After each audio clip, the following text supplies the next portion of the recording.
أنه سمع رسول الله صلى الله عليه وسلم يقول إن قلوب بني آدم كلها بين إصبعين من أصابع الرحمن كقلب واحد يصرفه حيث يشاء.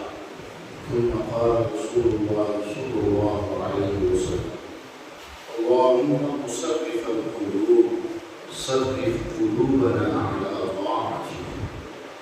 حضرت عبداللہ بن عمرو بن العاص رضی اللہ عنہما کو بیان کرتے ہوئے سنا کہا انہوں نے رسول اللہ صلی اللہ علیہ وسلم کو فرماتے ہوئے سنا بنی آدم کے سارے دل ایک دل کی صورت اللہ تعالیٰ کی انگلیوں میں سے دو انگلیوں کے درمیان ہے.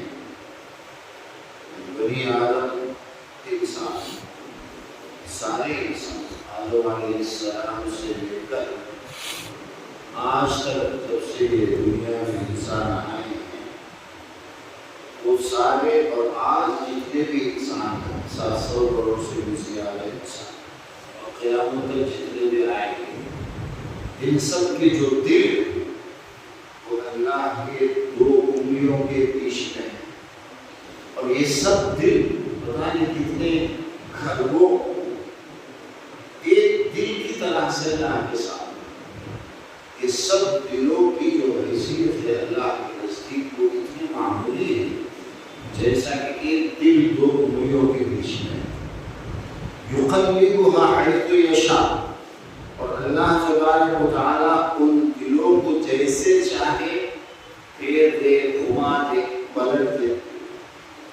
یہ اللہ کے نبی نے بیان فرمایا اور اس کے بعد یہ دعا فرمائی اور اللہ کے نبی دعا کرتے تھے اے اللہ اے دلوں کو پھیرنے والے ہمارے دلوں کو اپنی اطاعت پر پھیر دے.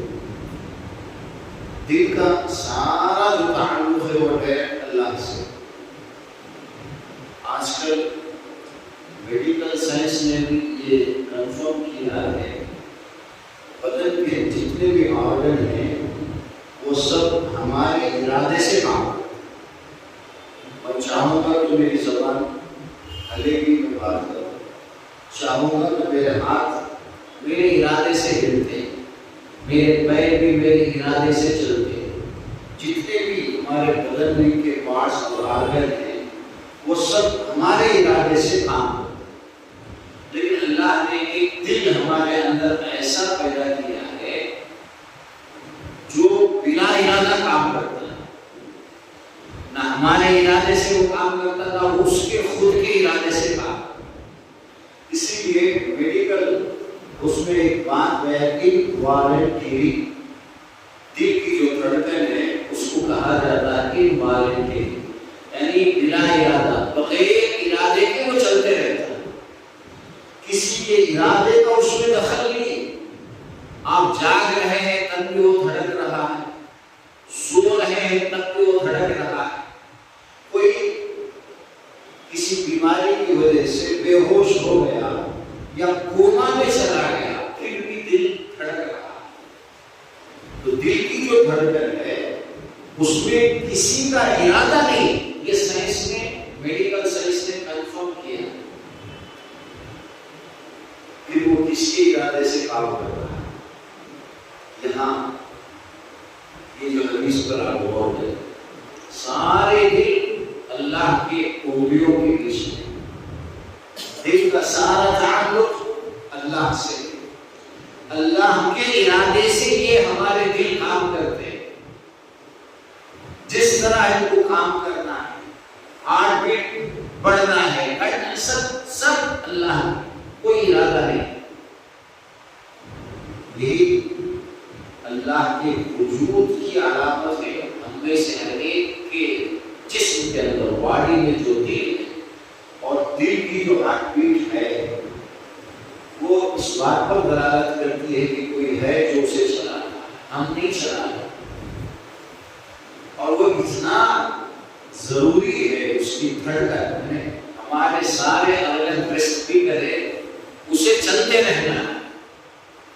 24 آورس ہر منٹ ہر سیکنڈ وہ چلتے رہتا ہے بلا توقف، وہ رکتا نہیں، رک جائے تو انسان ختم ہو جائے.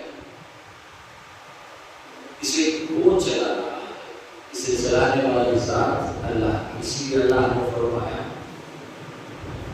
کہ بنی آدم کے جتنے بھی آدم کے اولاد ہیں، انسان سارے ایمان والا ہو یا ایمان نہ بھی رکھتا ہو اللہ پر، سب کے دلوں کو حرکت میں اور رکھ رہا ہے، ایکٹیو کس کی وجہ سے؟ اس کے چاہنے سے، صرف اللہ تبارک و تعالیٰ کے چاہنے سے. یہ اس بات پر غور کرے تو آدمی سمجھ سکتا ہے کہ بھائی اللہ ہے، اللہ کے وجود پر یہ دلالت کرتا ہے.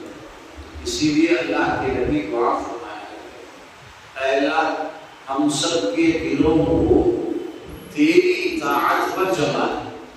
ہمارے دل اللہ کی اطاعت کرے، اللہ کو دل کسی کو ماننا ہے، دل کسی کو ایکسپٹ کرنا ہے، یہ بھی اللہ کی طرف سے ہے.